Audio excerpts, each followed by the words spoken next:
Hi hello, എല്ലാവരും സുഖമായിട്ട് സേഫായിട്ടിരിക്കുന്നു വിശ്വസിക്കുന്നേ. ഇത് കണ്ടപ്പോൾ എല്ലാവർക്കും മനസ്സിലായല്ലോ. അതെ, പ്രഗ്നൻസി ടെസ്റ്റ്.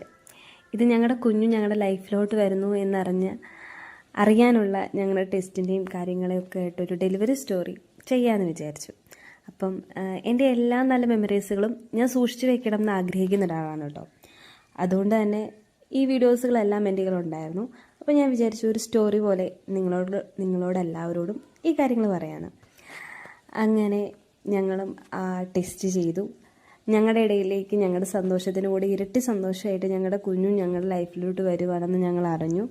ഈ സമയത്ത് ശരിക്കും ഞാനും മെബിച്ചനും പപ്പായും മാത്രമേ വീട്ടിലുണ്ടായിരുന്നുള്ളൂ. അച്ചാച്ച വന്നിട്ട് കുവൈറ്റിലായിരുന്നു, അതായത് മെബിച്ചിൻ്റെ ചേട്ടൻ.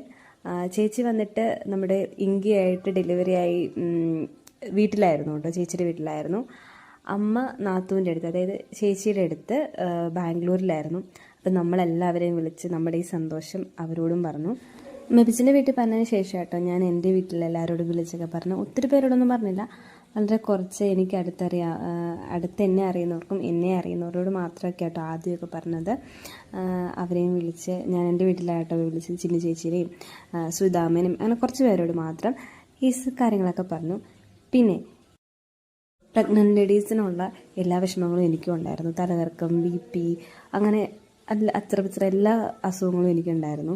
അങ്ങനെ ഞാൻ ശരിക്കും പറഞ്ഞാൽ നെടുങ്കണ്ടം മെഡിക്കൽ ട്രസ്റ്റിലെ റോസമ്മ ഡോക്ടറിനെ കേട്ടോ ഞാൻ കാണിച്ചുകൊണ്ടിരുന്നത്. എനിക്ക് തോന്നുന്നു ഈ ഒരു ഏരിയയിലെ ഏറ്റവും സീനിയർ സിറ്റിസണായിട്ടുള്ളൊരു ഡോക്ടറാട്ടോ റോസമ്മ ഡോക്ടർ. അപ്പോൾ ഡോക്ടറിനെ ആയിരുന്നു കാണിച്ചുകൊണ്ടിരുന്നത്. എന്തിനാ മെബിച്ചിൻ വരെ ആ ഹോസ്പിറ്റലിലായിരുന്നു ആ ഡോക്ടറാണ് എടുത്തത്. അപ്പം അങ്ങനെ ഇരിക്കെ എന്നെ 7-ാം മാസം എൻ്റെ വീട്ടിലോട്ട് കൂട്ടിക്കൊണ്ട് പോകാൻ വേണ്ടിയിട്ട് വീട്ടിൽ നിന്ന് എല്ലാവരും വന്നു. മമ്മിയുടെ വീട്ടിൽ നിന്നും പപ്പയുടെ വീട്ടിൽ നിന്നും അവരെല്ലാവരും കൂടെ വന്ന് നമ്മൾ പ്രാർത്ഥനയൊക്കെ കഴിഞ്ഞ് നേരെ എൻ്റെ വീട്ടിലോട്ട് പോയിട്ടോ. നോർമലി എല്ലാ ഗർഭിണികളുടെ വീട്ടിലും ഈ ഒരു ചടങ്ങുണ്ട്, ഹിന്ദു രീതിയിലും ക്രിസ്ത്യൻ രീതിയിലും ഒക്കെ നടക്കുന്നുണ്ട്. അങ്ങനെ ഞാൻ എൻ്റെ വീട്ടിലോട്ട് യാത്രയായി. പക്ഷേ 2 ദിവസം കഴിഞ്ഞപ്പോൾ എന്നെ വന്ന് തിരിച്ച് കൂട്ടിക്കൊണ്ട് പോന്നു. കാരണം നമുക്ക് എൻ്റെ വീട്ടിൽ നിന്ന് നെടുങ്കണ്ടത്തോട്ട് പോകുന്നതും ഇവിടുന്ന് നെടുങ്കണ്ടം പോകുന്നതും ട്രാവലിൽ എനിക്ക് എളുപ്പം ഇവിടെയായിരുന്നു. അങ്ങനെ പിന്നെ ഞാൻ ഹോസ്പിറ്റലിൽ അഡ്മിറ്റ് ആയി.